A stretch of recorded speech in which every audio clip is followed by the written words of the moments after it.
Brett took the microphone. Tailored blazer. Designer jeans. Practiced smile for his executive colleagues. From the head table, I had a clear view of the room. Brett's executive colleagues, 3 tables to my left. Sophie in the back corner with her phone. I sat at the head table, hands folded over the Burgundy portfolio. Folding tables filled the Union Hall. 150 faces turned toward the podium. Factory workers I'd known 40 years. Union steward Richie beside me, jaw tight. Helen Chen, 3 rows back, with her matching portfolio. My son cleared his throat and smiled at his executive colleagues seated 3 tables back.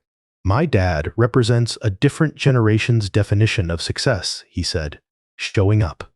Following orders. My dad never made it past the factory floor.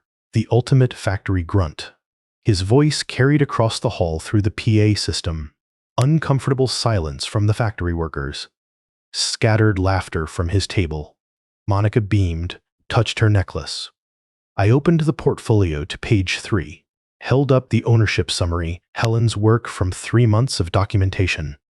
67% of this company, I said. $12.3 million. I held the page steady. Let the numbers register. Watched Brett's eyes move from the document to my face to the audience. Brett's smile held for 2 seconds. Then his hand gripped the podium edge. The smile disappeared. I read from page 4. Trust Fund, Section 4, Subsection B, Clause 7. Contingent upon demonstrated respect for the source. You just violated it. 150 witnesses. The factory workers' faces shifted from confusion to understanding. Richie's jaw unclenched. Helen's hand moved to her portfolio clasp. Ready for the video? Make sure you're subscribed. I started at Precision Tool and Die in November 1982, 23 years old with calloused hands from my father's garage. First day operating a lathe I'd only seen in manuals. My father died 6 months earlier at 54. Steelwork disease. Lungs turned to stone from breathing metal dust 40 years. The funeral director had trouble closing the casket because Dad's shoulders wouldn't lie flat anymore, permanently hunched from decades bent over machinery. I married Margaret in 1985. She worked as a school secretary, brought home lesson plans to grade at our kitchen table while I studied machinery manuals. We bought the Parma Ranch in 1986 for $64,000. Brick exterior, original hardwood floors, kitchen that hadn't been updated since Kennedy was president. Margaret walked through every room twice, ran her hand along the original crown molding, signed the papers without hesitation. 2 years into the job, November 1984, the company announced the employee stock purchase program. Precision Tool and Die was going private. Founding family wanted out. Workers could buy shares at 15% discount through payroll deductions. The plant manager explained it during lunch break, standing on a milk crate in the break room. Most guys ignored him, went back to their sandwiches. I enrolled that afternoon, $200 weekly. Margaret signed the spousal consent form without hesitation. Richie called me crazy that night over beers at his place. You're betting on a company that might not exist in 5 years. Cleveland's dying, Norm. Steel's gone, auto's leaving, you should be saving cash. Company makes aerospace parts now, I said. Defense contracts. Government money's different than car money. He shrugged. Bought another round. I worked every overtime shift they offered. Saturdays, Sundays, holidays. Margaret never complained, just packed extra sandwiches and left the porch light on. The overtime pay went straight to stock purchases. By 1990, I increased stock purchases to $1,000 monthly while we drove a 15-year-old truck and bought clothes at Goodwill. Took night classes at the community college starting in 1991. Business management first, then corporate finance. Fluorescent lights humming. Coffee from the vending machine. Textbooks that smelled like the library. Told the guys I was taking computer classes to stay current. Margaret knew different. Helped me study for exams at the kitchen table after her lesson plans were done. Made foreman at 35. The promotion came with a small raise and a glass-walled office overlooking the factory floor. Kept buying stock. Colleagues sold their shares when they needed new cars or took vacations. I bought what they sold. Brett was born in 1986, same year we bought the house. Brett brought home his gifted program acceptance letter at 7, scored in the 98th percentile. Margaret framed it. Margaret wanted better schools than Parma offered. I worked double shifts and enrolled him at St. Ignatius. $14,000 a year for high school. He told his classmates I worked in manufacturing management. Never corrected him. Margaret asked about it once, 1998, folding laundry in our bedroom. You going to tell him what you actually do? He'll figure it out when he needs to, I said. She didn't push. Brett went to Case Western for his MBA. $180,000 in tuition over 2 years. Told his professors he was overcoming a blue-collar childhood through determination and intelligence. Created a whole narrative about being self-made, bootstraps and vision. I wrote the checks and said nothing. The oncologist's words still echoed. Stage 4 ovarian cancer. Margaret got sick in 2017. She lasted 2 years. Near the end, morphine drip running, she made me promise something. The trust fund, she said. Her voice barely carried across the hospital bed. Make it conditional. He needs to prove he remembers where it came from. He's our son. He's ashamed of you. I've watched it happen. Started in high school, got worse in college. Now he tells people I had family money, like you didn't build everything we have. I held her hand. The skin felt thin as paper. If he can't respect you, she said, he doesn't deserve what we built. Helen Chen, who'd managed my ownership documents since 1999, drafted the trust fund documents 3 months before Margaret died. Section 4, subsection B, clause 7, contingent upon demonstrated respect for fund source and creator. $2.1 million for my dividend income, structured to look like Margaret's inheritance. $75,000 annual distributions. Brett spent every dollar within weeks of receiving it. I kept working, kept buying stock. I crossed 50% ownership in 2003.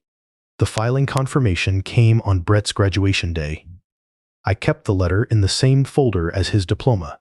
Reached 60% in 2011, 67% in 2019.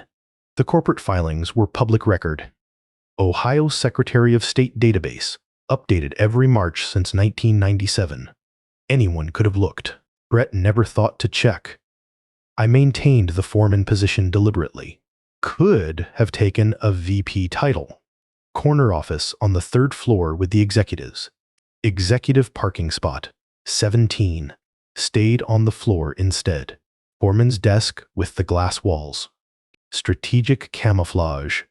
Nobody questions a foreman's ambitions. Took up birdwatching after Margaret died. Needed something to fill the evenings. Started keeping journals, leather-bound notebooks documenting every species spotted in the Cleveland Metroparks.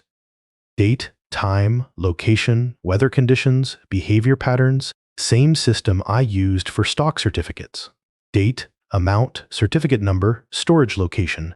30 years of journals now. Leather covers worn soft at the corners. Ink fading on the earliest pages. Lined up on the basement shelf next to the fireproof safe that holds the ownership documents. Patience works the same way for birds and stocks. You wait, you watch. You don't move until the moment's right. Scarlet tanagers are rare in northern Ohio, but I've spotted 3 this year. 4th one's coming, I can feel it. Brett's contempt grew bolder after Margaret died. No more pretense at family dinners. Started calling the ranch house depressing, said the neighborhood embarrassed him. Bought the Lakewood McMansion 18 months ago. The housewarming. Brett introduced me to his VP as someone who lives in Parma. Said it like he was apologizing. I watched, documented, waited. Helen maintained a violation file starting in 2019. Every public dismissal, every private mockery. Building the case with an attorney's precision. 3 days before the retirement party, I'd received a recording from Sophie. 4 minutes, 37 seconds of Brett in his kitchen, talking to Monica while Sophie waited in the home office to ask for student loan help. He thinks 40 years of showing up makes him successful. It makes him a failure with good attendance. I played the recording, paused it, played it again, saved it to 3 different drives, each with different encryption. Margaret's letter sat in the portfolio's front pocket. Cream stationery, careful cursive. If he can't respect the man who built everything he has, then he doesn't deserve what we built. You have my blessing to let him fail. Thursday, the retirement party. I had everything ready. Brett started lying about me in 2001, sophomore year at St. Ignatius. I found out from Richie's phone call that November.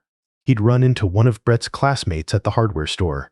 Kid mentioned Brett's father worked in manufacturing management, Richie said. Yeah, you tell him to say that? I watched Margaret fold laundry at the kitchen table. She looked up, waiting for my answer. He'll figure it out when he needs to, I said. Richie hung up without another word. The lies got more detailed during college. Case Western MBA, program 2006 through 2008. Brett told his study group he was overcoming a blue-collar childhood through determination and intelligence. Created a whole narrative about bootstraps and vision. Self-made success story. I wrote the tuition checks from my dividend account. $180,000 over 2 years. He told his professors he had academic scholarships and family money from Margaret's side. Never mentioned the stock purchases. Never mentioned the overtime shifts that funded his private school education. I kept the canceled checks in a folder with his transcripts. Documentation habit. Margaret asked about it once in 2007. Winter break. Brett was 21, home from Case Western. She folded his dress shirt at the kitchen table. Expensive fabric. I paid for that too. You going to tell him what you actually do? She said. When he asks, he won't ask, Norm. He's decided who you are. She smoothed the shirt flat, set it in the basket with the others. Brett married Monica in 2013. 11 years ago now. She pushed for upgrades immediately. The Parma ranch wasn't good enough. Needed a house that matched their income bracket. She found the Lakewood McMansion 18 months later. $1.2 million. Bought it with minimal down payment, assumed my estate would cover any shortfalls. I attended the housewarming party.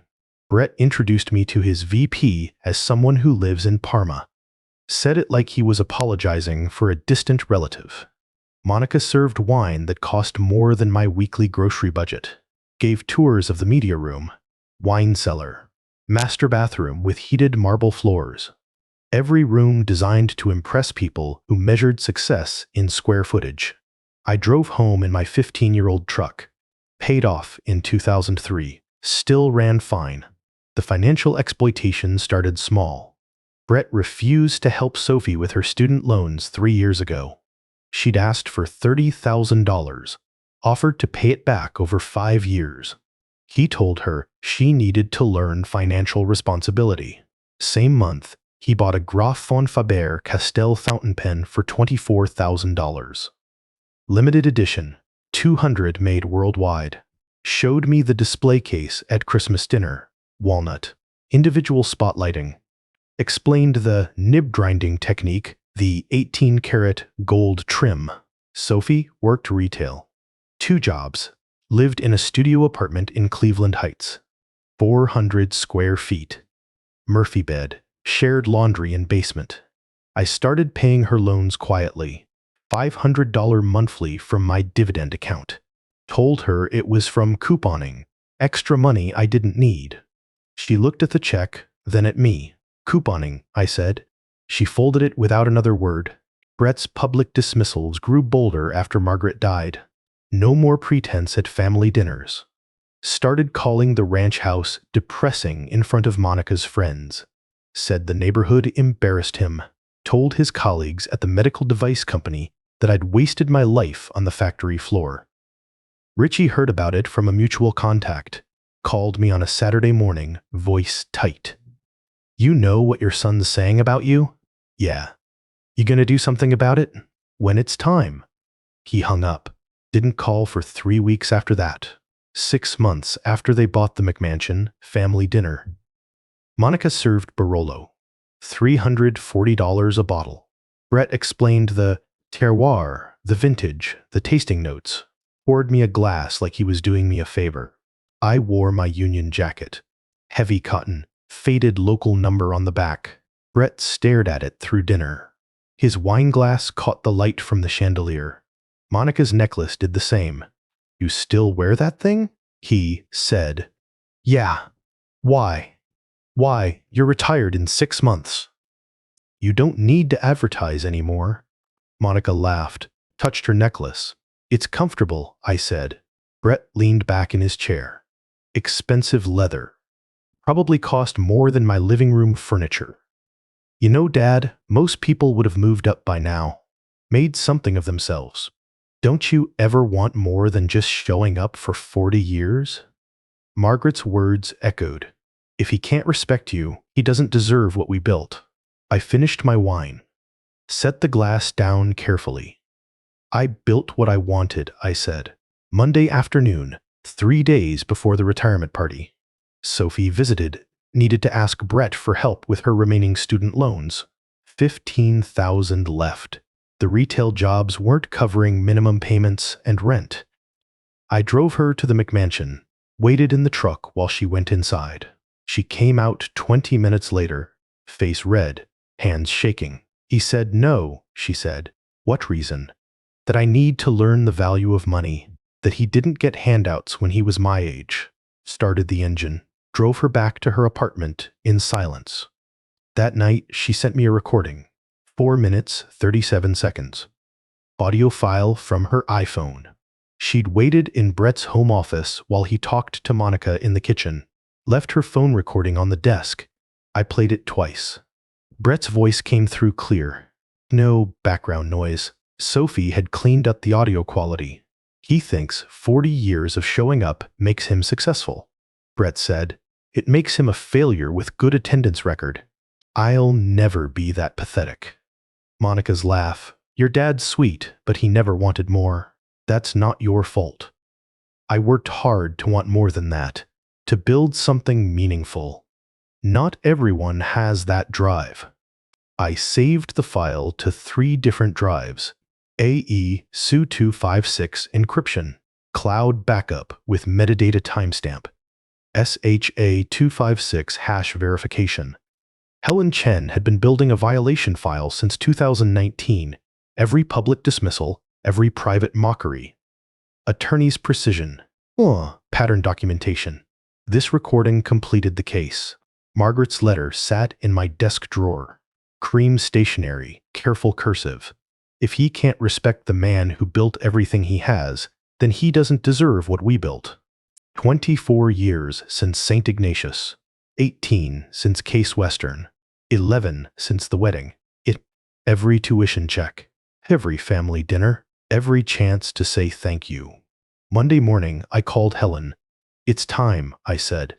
"You're certain?" "Yeah." She paused, papers rustling in the background. "The retirement party is in 3 days," she said. Thursday. Public venue. 150 witnesses. Public venue. 150 witnesses. I know. Once we do this, there's no reversing it. I looked at Margaret's photo on my desk. Taken in 1985, year we got married. She was smiling at something outside the frame. The photographer had made a joke about my tie.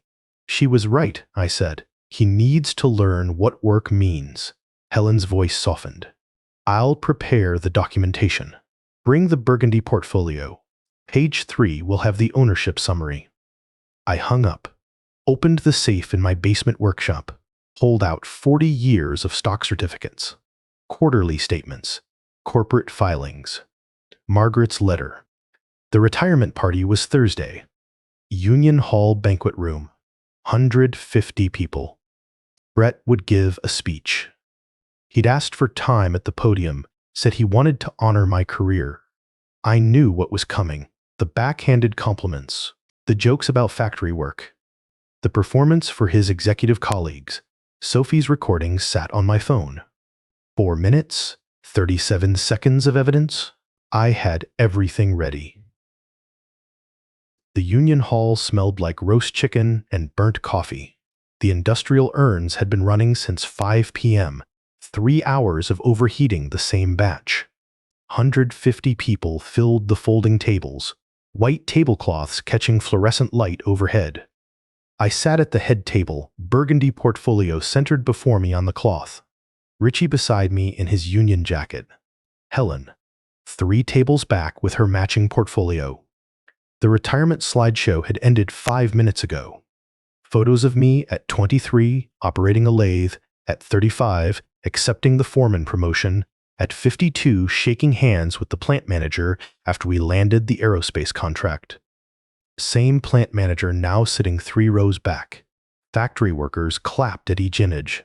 Guys I'd worked beside for 40 years. Tom Bradshaw in the front row nodding along. The Banquet chicken sat half-eaten on plates. Dinner rolls cooling in baskets. Coffee urns against the back wall sending up steam.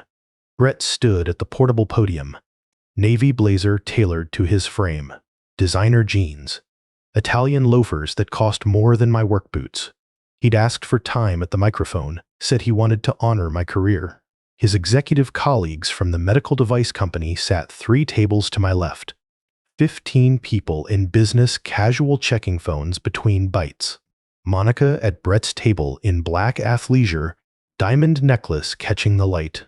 She smiled at him, touched the jewelry. Sophie stood in the back corner. Retail uniform under a cardigan. iPhone 12 in her cardigan pocket. Camera lens aligned with the buttonhole. Recording at 1080p. Brett cleared his throat. The PA system amplified it across the room. My dad represents an older definition of success, he said. His voice carried over the tables. Factory workers looked up from their coffee. Richie's hands flattened on the tablecloth. A generation that valued showing up, Brett continued, following orders, accepting your place in the hierarchy. Uncomfortable silence spread through the room. Tom Bradshaw's smile faltered. My dad never made it past the factory floor, Brett said. Never had ambition for the corner office. Never pushed for more than what was handed to him. Monica nodded, whispered something to the woman beside her. Brett's colleagues shifted in their seats. Uncomfortable laughter that didn't match the words. He settled for safety over significance, Brett said. Chose security over vision. 40 years of punching the same clock, operating the same machines, never asking what else might be possible.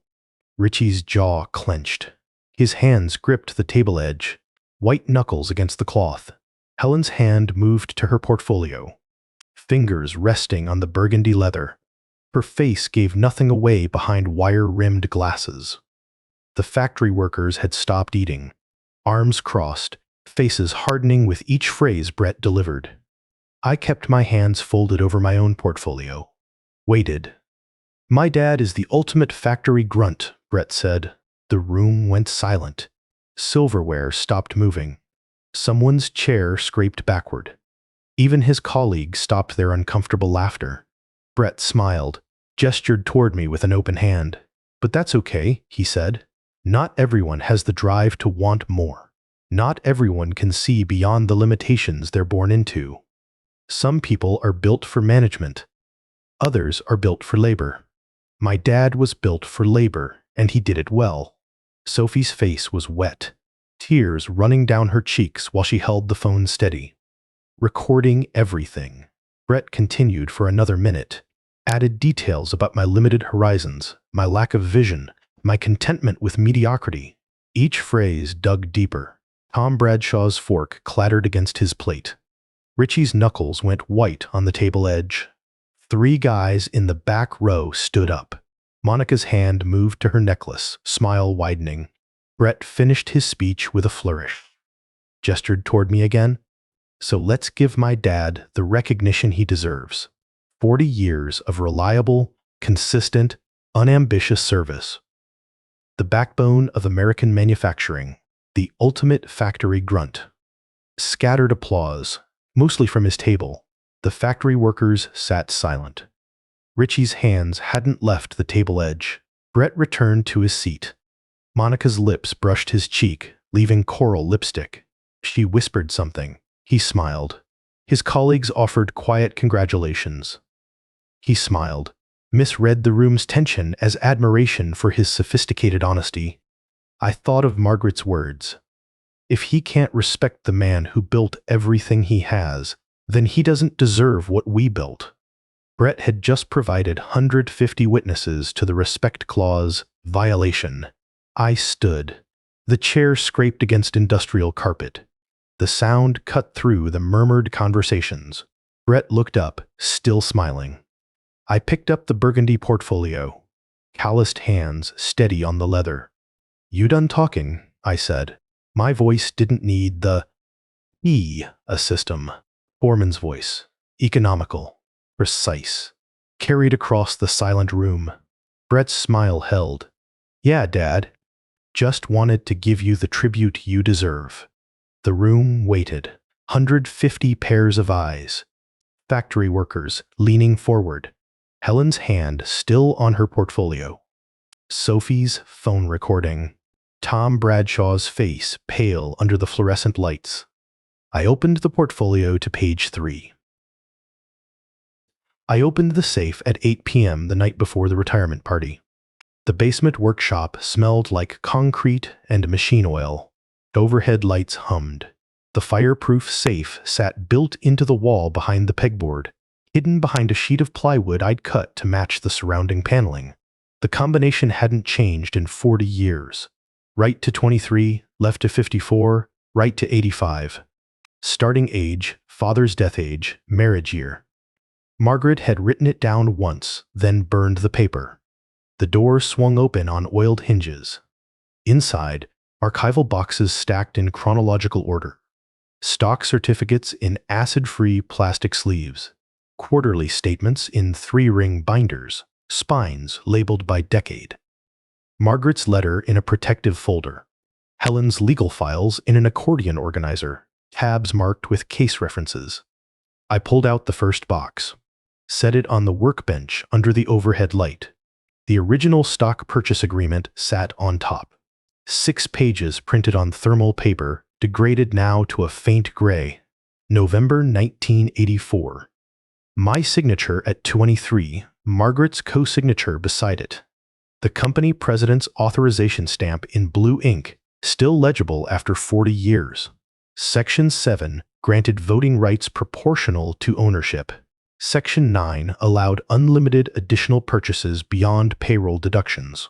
Most employees never read past Section 3, the 15% discount explanation. I sat at Margaret's kitchen table that November night, reading each clause twice. Section 7, Section 9. Her coffee growing cold beside me. The first stock certificate came next. 10 shares purchased with the initial $200 deduction. Certificate number 0847.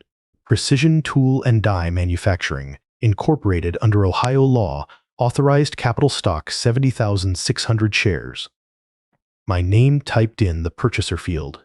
Margaret's name in the spousal notification field.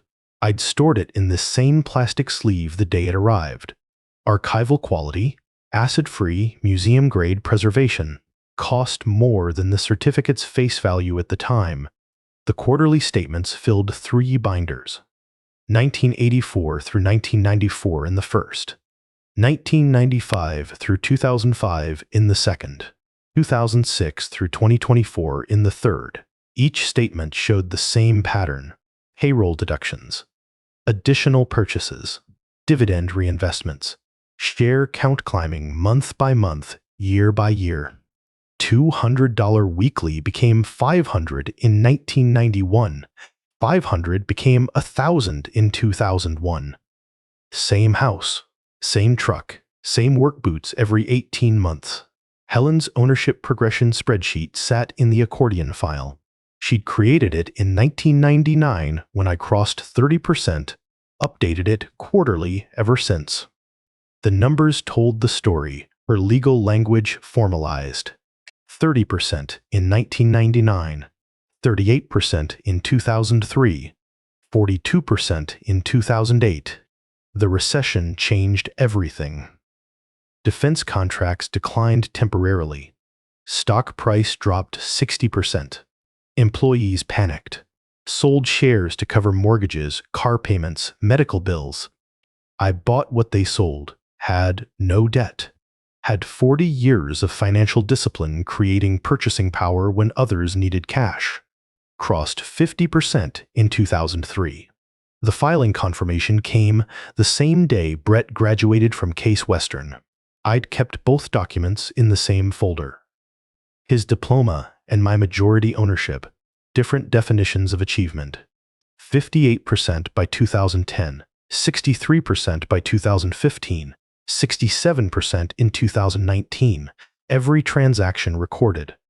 Public record since 1997. Anyone could have looked. Brett never thought to check. Margaret's letter sat in its protective folder. 3 pages on cream stationery, her cursive filling each line. Written 3 months before the morphine drip, before the hospice bed, before the end. I pulled it out. The paper felt thin under my calloused fingers. Norman, if you're reading this, I'm gone, and you're wondering if we should have told him. Her handwriting hadn't wavered. Even dying, her hand stayed steady. I've watched Brett's contempt grow for 20 years. Started in high school when he told his friends, "You worked in management."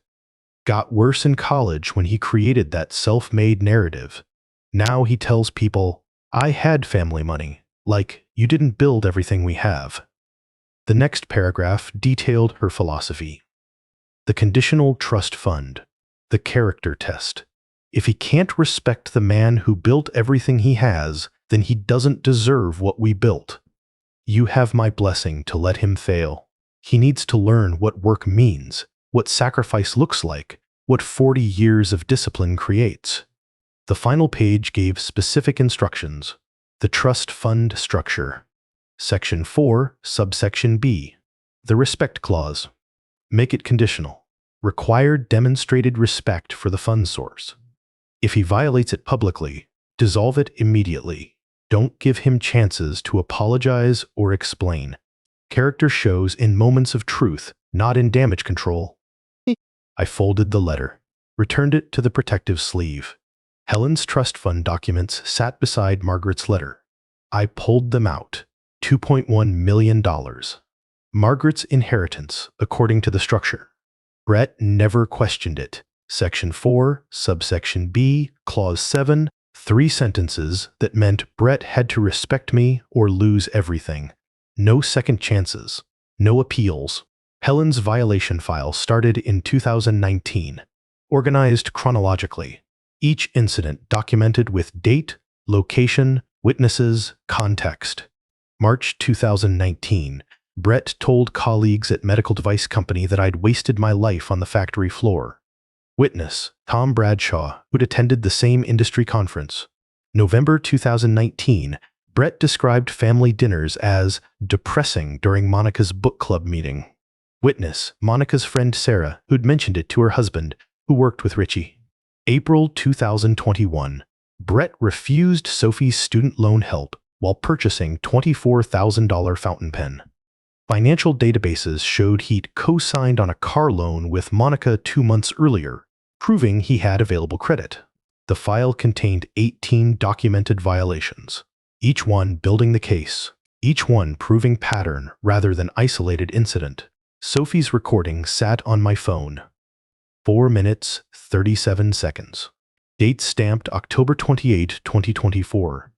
Geotagged to Brett's kitchen, backed up to iCloud with metadata intact. Audio enhanced using free software to eliminate background noise. I'd played it twice that night. Once the next morning, 3 more times while pretending to read the newspaper. Brett's voice came through clear. He thinks 40 years of showing up makes him successful? It makes him a failure with good attendance record. The Ohio Secretary of State database records sat in Helen's file. Corporate filings from 1997 forward. My ownership percentage listed in every annual report. Public information.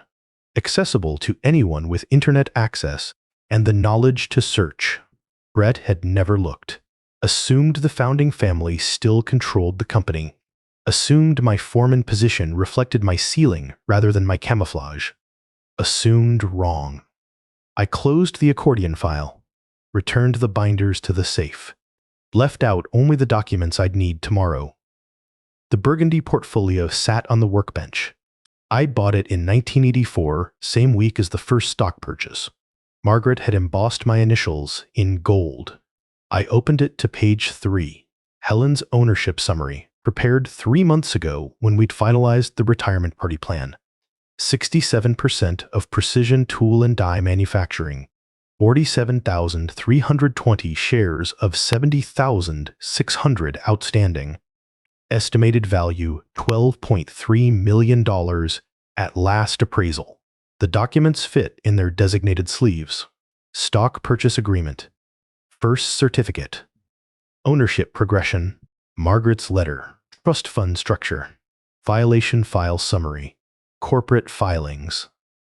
Sophie's recording queued on my phone. 40 years of evidence. 40 years of preparation. 40 years of patient accumulation, while Brett spent and mocked and assumed. The retirement party started at 6 p.m. tomorrow. 150 witnesses. Brett would give his speech. The backhanded compliments. The jokes about factory work.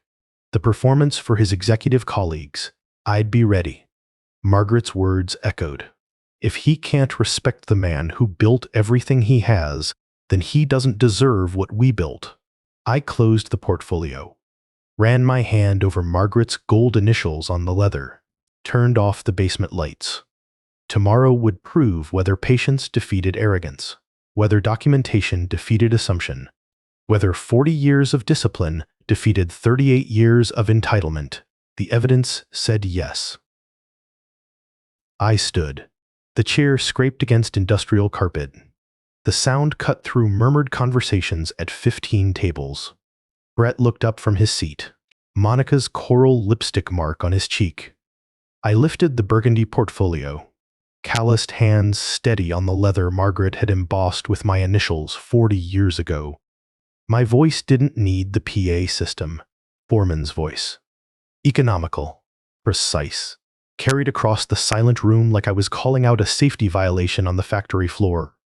Brett's smile held. Yeah, Dad. Just wanted to give you the tribute you deserve. The room waited. 150 pairs of eyes. Factory workers leaning forward in folding chairs. Helen's hand resting on her matching portfolio 3 tables back. Sophie's phone recording from the corner. Tom Bradshaw's face pale under fluorescent lights. I opened the portfolio to page 3. Held up the ownership summary Helen had prepared 3 months ago. Let the numbers face the room. 67% of this company, I said. 47,320 shares of 70,600 outstanding. Estimated value $12.3 million. Chairs scraped. Voices rose. Factory workers leaned forward in their folding seats. Brett's face showed confusion first. Then his eyes moved from the document to my face to the audience. His smile disappeared. I turned to page 1. The stock purchase agreement sat on top. Thermal paper degraded to faint gray after 40 years. Enrolled November 3, 1984. $200 weekly payroll deductions. First hourly employee to participate in the employee stock purchase program. 40 years of consistent investment. Helen stood, her portfolio open to the same page. Wire-rimmed glasses catching the light. Mr. Baxter has held majority ownership since 2003, she said. Her attorney's voice carried the precision of legal testimony. Absolute voting control. Corporate filings publicly documented in the Ohio Secretary of State database for 22 years. Tom Bradshaw's mouth hung open. The murmuring died. 20 factory workers stared at the document in Helen's hands. Brett's executive colleagues pulled out phones, probably searching the corporate database Helen had just referenced. I turned to the front pocket of the portfolio, pulled out Margaret's letter. 3 pages on cream stationery. The cream stationery felt thin between my fingers. Margaret's cursive filled each line, steady even 3 months before morphine. My wife wrote this before she died, I said. She wanted Brett to understand something. Brett needs to learn what work means first. What sacrifice looks like. What 40 years of discipline creates. If he can't respect the man who built everything he has, then he doesn't deserve what we built. Monica's hand moved to her necklace. Her face had gone from proud to pale in 30 seconds. I turned to page 5. The trust fund documents Helen had drafted according to Margaret's specifications. Section 4, subsection B, clause 7. Trust fund distributions contingent upon demonstrated respect for fund source and creator. Brett's knuckles went white on the table edge. His chair scraped backward an inch. You just called me a factory grunt who never made it past the floor, I said. In front of 150 witnesses, the trust fund is dissolved. Effective immediately. Brett stood. His chair tipped backward, clattered against the floor. I was joking. Dad, everyone knew I was joking. His pitch had climbed half an octave. This is a misunderstanding that's being weaponized against. Helen, I said, play the recording. Sophie walked forward, handed her iPhone to Helen. Helen took the phone. 30 seconds later, Brett's voice filled the hall through the PA speakers. No static, no background noise. Sophie had cleaned the audio file, stripped everything except Brett's voice and Monica's laugh. He thinks 40 years of showing up makes him successful? It makes him a failure with good attendance record. I'll never be that pathetic. Monica's laugh came through the speakers. Your dad's sweet, but he never wanted more. That's not your fault. I worked hard to want more than that, Brett's recorded voice continued, to build something meaningful. Not everyone has that drive. The recording played for 4 minutes, 37 seconds. Every word Brett had spoken in his kitchen 3 days ago while Sophie waited in the home office to ask for student loan help. The contempt in his voice unmistakable. The mockery clear. Monica's shoulders shook. Then came the sound. Quiet hitching breaths that grew into sobs. Black mascara running between her fingers. 3 guys in the back row stood. Tom Bradshaw's fork clattered against his plate. The second-hand embarrassment was thick enough to choke on. Brett's executive colleagues stared at their phones. Avoiding eye contact, Tom Bradshaw stood, turned to face me. His posture changed, shoulders back, formal. Sir, he said, we had no idea. Congratulations on your retirement, sir. The factory workers erupted. Standing ovation.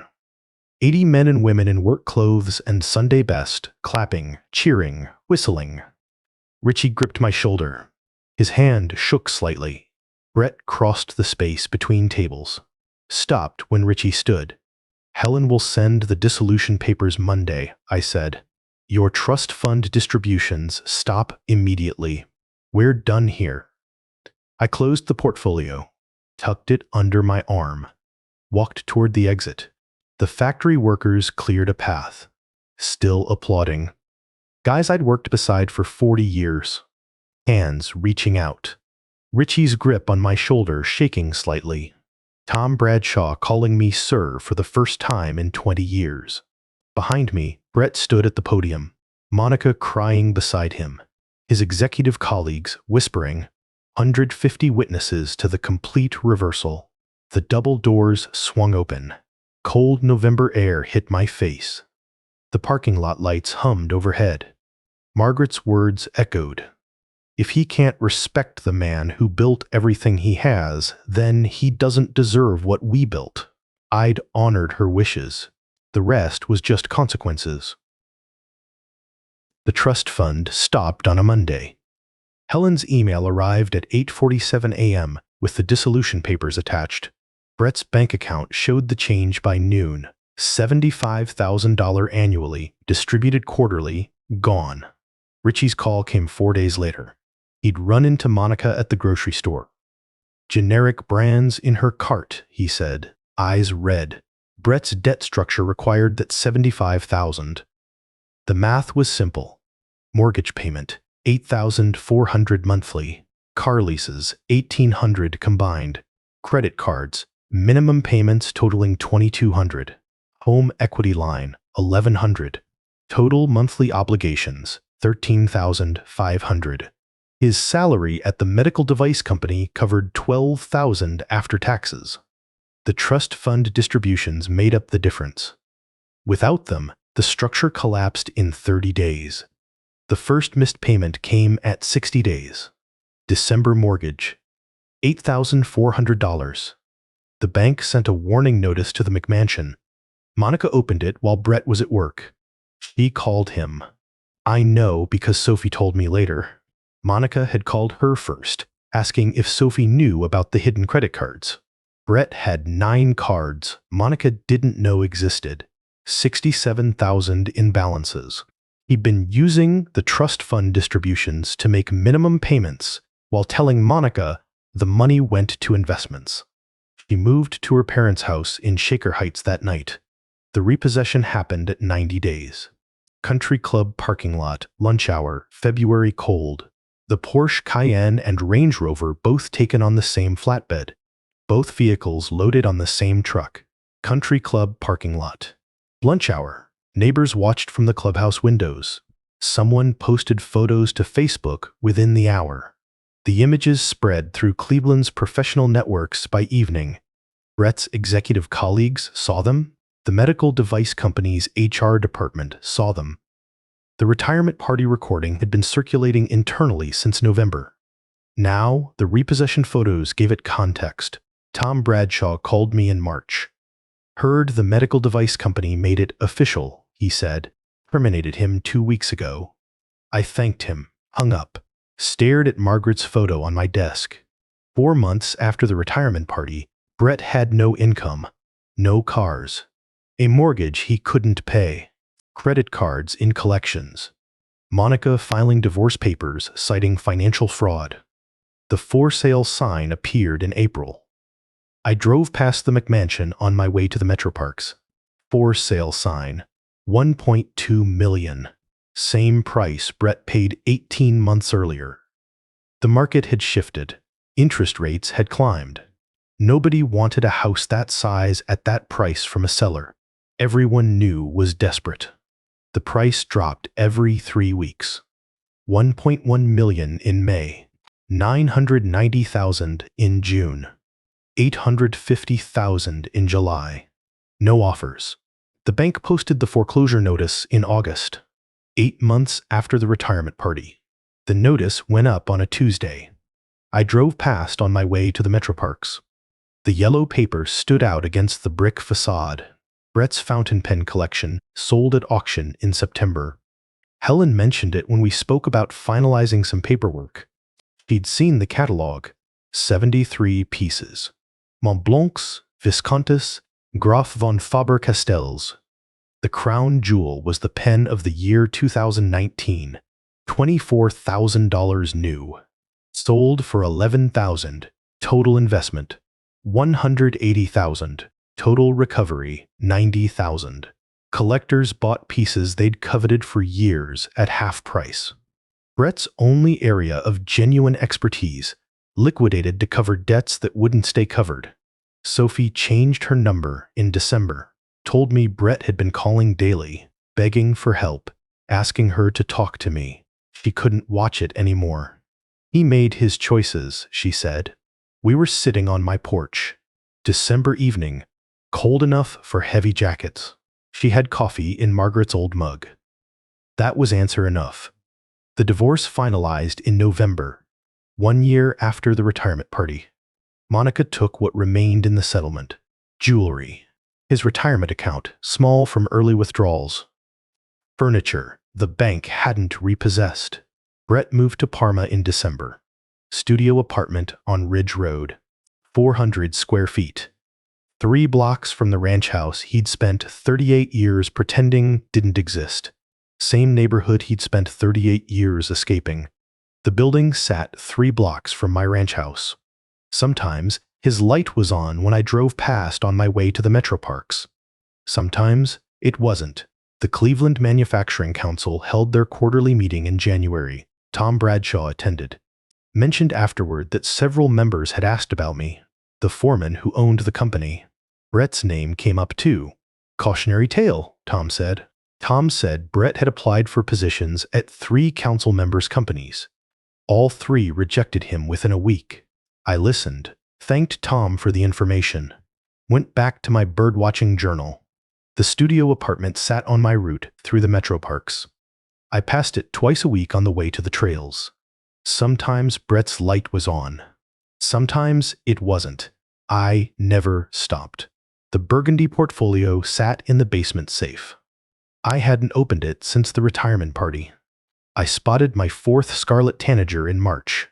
2 years of watching. Same precision I'd used documenting Brett's violations. Patience worked. The bird landed on a branch 15 feet away. Stayed for 47 seconds. I documented it in my journal with the same precision I'd used for stock certificates. Date, time, location, weather conditions, behavior patterns. Patience worked the same way for birds and consequences. You waited. You watched. You let things unfold at their own speed. The Tanager flew away. I closed the journal, walked back to my truck. Brett's studio apartment light was off when I passed it. Middle of the afternoon on a Tuesday. He was probably at work. Retail, someone had mentioned. Restocking shelves. Minimum wage. I kept driving. The Metroparks stretched ahead. 40 years of trails I'd walked. Same feeders. Cardinals and chickadees. 40 years of watching. Margaret had been right. Character showed in moments of truth. Brett's truth had been that retirement party speech. Everything after was just mathematics. The Burgundy portfolio sat in my basement safe. I didn't need to open it anymore. The evidence had done its work. The consequences had followed their natural course. I parked at the trailhead, grabbed my binoculars, headed into the woods where the only sounds were wind and birds and my own footsteps on familiar ground. 20 months after the retirement party, I spotted the 4th Scarlet Tanager. Early November morning, same oak tree where I'd found the 3rd one in March. 4th Scarlet Tanager. November 3rd, 2025, 7:42 a.m. Oak tree, east side of Metroparks trail marker 47. Temperature 38 degrees, wind northeast at 4 mph. The bird landed on a branch 15 feet away, stayed for 47 seconds. I documented it in my leather journal with the same precision I'd used for 41 years. Date, time, location, weather conditions, behavior patterns. Patience worked. The ranch house remained unchanged. Paid off since 2003. Same kitchen where Margaret and I had studied stock certificates. Same basement workshop. Same safe with the Burgundy portfolio. Nothing had changed except the names on the evidence. Sophie visited Sunday afternoons, brought groceries for dinner, listened to my birdwatching stories. I'd been paying her student loans for 18 months. $15,000, transferred quietly from my dividend account over time. You didn't have to do that, she said once, folding dish towels at my kitchen sink. You earned it, I said. Brett worked retail at the Parma shopping center. I saw him sometimes at the grocery store, stocking shelves in a blue vest. The fluorescent lights hummed. Someone's cart had a squeaking wheel. The store smelled like floor cleaner and rotisserie chicken. He looked up once when I passed the cereal aisle. I kept walking. He went back to stocking shelves. Some bridges burned to ash. Brett was stocking shelves at minimum wage. Learning what Margaret tried to teach him. Respect couldn't be bought with trust fund checks. Only earned by recognizing the 40 years that built them. Margaret had hoped he'd learn respect before losing everything. The lesson came anyway, just later than she'd wanted. The scarlet tanager flew away. I closed the journal, walked back to my truck. Margaret's photo sat on my dashboard. Taken in 1985, year we got married. She was smiling at something outside the frame. I'd done what Margaret asked. Brett was learning what 40 years of showing up meant. The scarlet tanager flew south. I closed the journal and drove home.